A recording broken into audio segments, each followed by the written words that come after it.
Most teams would have folded. That was Joel Klatt from Fox, Big Ten honk, Colorado buff, talking about Georgia's comeback, a win over Tennessee, Matt, and it really was a big deal win for Georgia.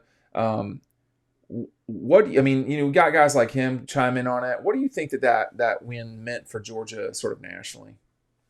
Well, Kirby said afterwards they grew up and they didn't flinch, and they may have a lot of new faces and a lot of new players. A lot of them made plays against Tennessee, but when you get down 14 on the road in that environment, and you're down 8 late in the game, and every play matters, they stepped up and they showed fight, they showed heart, they showed the clutch factor. Not only did Gunnar Stockton, London Humphreys show that, but they stepped up on defense too, and guys made a lot of plays. So if you're a Georgia fan, that's exactly what you wanted to see come from behind in that environment against a good quality team. I don't think anything less of Tennessee after that game. That was a good opponent, and they made the plays and they stepped up when it mattered most. And again, they didn't flinch. And that's exactly what you want to see if you're a Georgia fan. And they got big throws and big plays from Gunnar Stockton, especially after, the doubters started to creep in after a so-so game against Austin P. But what he was able to do on the road, really, really impressive overall. But you could tell that Kirby Smart loves this team. They are connected. They're together. He loves talking about that. He said that right after the game ended. But they grew up. Not only did Gunnar Stockton grow up in his fourth year, still growing up, but I think as a team they did too. Just a big win, and one that we're going to remember for a long, long time because of how it happened and the team that got it done. Yeah, your question was kind of about how the national lands, how the national, or basically how the country views Georgia, right? I think that a lot of that has to do with Gunnar Stockton. And like Matt's saying, doubters starting to creep in. I don't know if they were starting to creep in. They were there. And I think that the Austin P game gave them an opportunity to just be a little louder about it. There's certainly plenty of people doubting Gunnar Stockton. And that was a large reason why people like Joel Klatt had Georgia ranked number 8 or number 9 or around that to start the season. He literally said it was because of Gunnar Stockton a couple of months ago, and that he trusts Cade Klubnik more. He trusts Garrett Nussmeyer more. He trusts. I think he had Gunnar Stockton. I think he had Georgia over Alabama. But you get my point. He was the reason why some of these people didn't think Georgia was going to necessarily be a top 3 team in college football. That might be true. We don't know quite yet, but I think that a lot of how people are going to view Georgia after this game will certainly be tied into the performance of Gunnar Stockton, and look, rightfully so. Right, there was right to doubt. You didn't know how he was going to perform in that type of environment. Never done it before.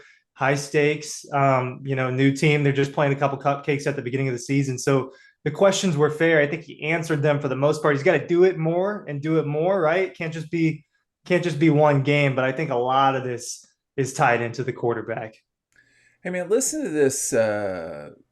Listen to this second half drive chart from Georgia. Touchdown, punt, field goal, fumble, touchdown. They don't fumble. Gunner doesn't fumble, and they probably would have had to kick that ball. That is an offense that really performed, Matt, in the second half. Defense got a problem now. That's got to be cleaned up. That's the question. I was talking about this team could have an elite defense. Not on Saturday. And in fact, that was plenty of cause for concern as it relates to moving forward in the season. Now, Kirby, I'm trying to remember everything. Those post game situations on the road are not always the greatest.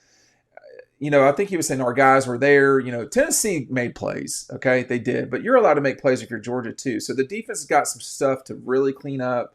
They played pretty well against the run, Matt, but when the offense, which was the concern coming into the season, I think they're averaging 40 points a game right now. I go, look, it's not so much the performance over a 3-game stretch. It's when you got to do it, do you do it? They did offensively. Yeah, I think if they would have lost that game, you'd go back to saying, well, they were kicking field goals instead Yeah, of that's executing in the true. red zone. That's That's true. definitely something that is still somewhat of a concern for the offense. Now, they got it done on the goal line, couldn't do it against Austin P at the end of the first half, but they sure did it in overtime against Tennessee. So you're seeing some improvement there, but and maybe it's just because they love Peyton Woodring. I get it. But they still need to execute a little better down in the red area. Defensively, I thought they played hard. Tennessee had 7 scoring drives. Only 2 of them were 6 plays or more. So they were hitting those explosives. And one of those drives is, the first series of the game where they had those plays practiced and drawn up all weeks, right? So, but Alabama, I think, is going to be similar, Ryan. They're going to test Georgia vertically. They've got receivers on the outside who can make plays. They're struggling to run the ball against a Georgia defense that's shown they're pretty good at stopping it. So I think the cornerbacks are going to be in for another big challenge. They're going to have to make the plays because Alabama's definitely going to test them the way Tennessee tried to. Yeah, there are a few different ways I can go with that. First, I actually think Georgia's red zone offense was good the other day, right? I Yes, mean, 5 of 5. that final touchdown was at the 26-yard throw. That's right outside the red zone. Overtime, they score that touchdown. First drive of the game, they score in the red zone. They punched it a couple times. It was a vast improvement from what we saw maybe a year ago and the week before. They've got to continue to do that. Look, I mean, you're right about that defensively. Those receivers for Alabama are better. They just are. And in terms of a tandem, it's probably the best duo they'll face all season between Jeremy Bernard and Ryan Williams. If they are successful, getting it downfield, will the game be a shootout in Sanford Stadium? I think that if Georgia's game against Tennessee was, either they lost or decided by a bigger margin, we'd be having that same question. What happens if they get into a shootout? What happens if they get down? I don't think we have that question now. We know that they're capable of winning that type of football game. But I think that you get concerned about that final passing touchdown for Tennessee more than anything, where the guy's just wide open, right? And he's just in between the safety and the corner that's kind of in the flat a little bit. He just kind of got behind him. You get more concerned about that, right? That play where people are arguing it's a push off on Chris Brazzell to Daniel Harris. I don't know that you're super concerned about that play. No, it was a I just great don't play. think that play is going to happen a lot. The first one with Ellis Robinson, I think you get a little bit concerned about, but I don't know. I don't think there are going to be that many teams that can test them vertically, but Alabama is one of them. So that's irrelevant. That is a good point. It's why people watch Dawg posts and listen to Riding Home and so forth. That's why they get our newsletter. You've seen that on the screen quite a bit. There's a couple problems for Alabama coming into this thing. First of all, Georgia's played one sort of legitimate game. They scored 44 points. Alabama's played two legitimate games. They're averaging about 28 points a game in those games, okay? So the other real challenge for, I think, Alabama is they're definitely not running the ball very well at all. In terms of defending the run, they're not doing a good job against that at all either. And we'll talk about this more as time goes on, but, Kalen DeBoer's losses have come on the road. That's where they're losing. And they're going on the road to Georgia. They got to go to Missouri.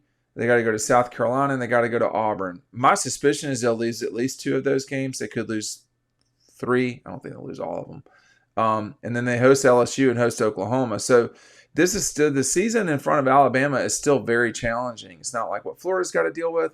I don't love the matchup for Alabama. I think that they flinging it down the field.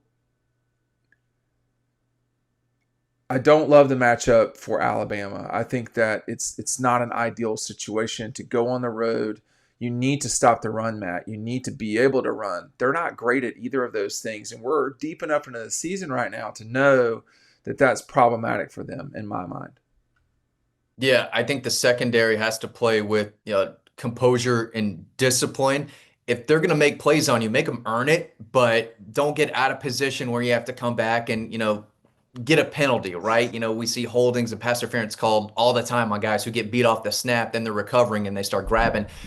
Make those Alabama wide receivers earn it. And I also think that this is a major test, not necessarily a challenge, but for the Georgia crowd to get into it. This should be one of the more electric Georgia crowds out there because they can really affect this game. We've seen what a false start can do, right? It can be a possible drive killer. It can make a normal average field goal turn into a really tough one. But with that quarterback coming into this environment in an offense where, again, they're struggling to run, they're going to have to pass it. This Georgia crowd can really impact this game. And if they do, that's going to make things easier for Georgia. Like you said, Dean, it's already a mismatch on the field. If the crowd can get into it, Ryan, I think that's definitely going to help out. And there's no reason why they can't or why they shouldn't.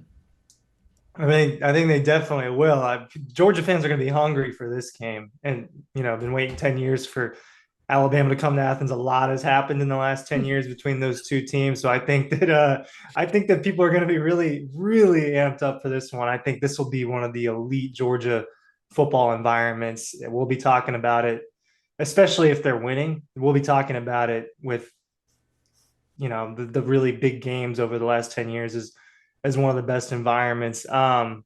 Alabama's off too this week, right? They are.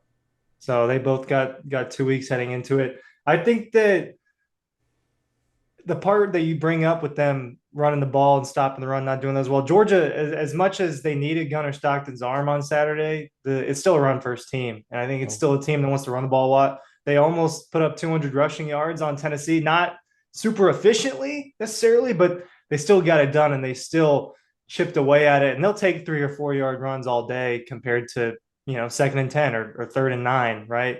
So that element is better. I think that the word's still out on Alabama's top running back.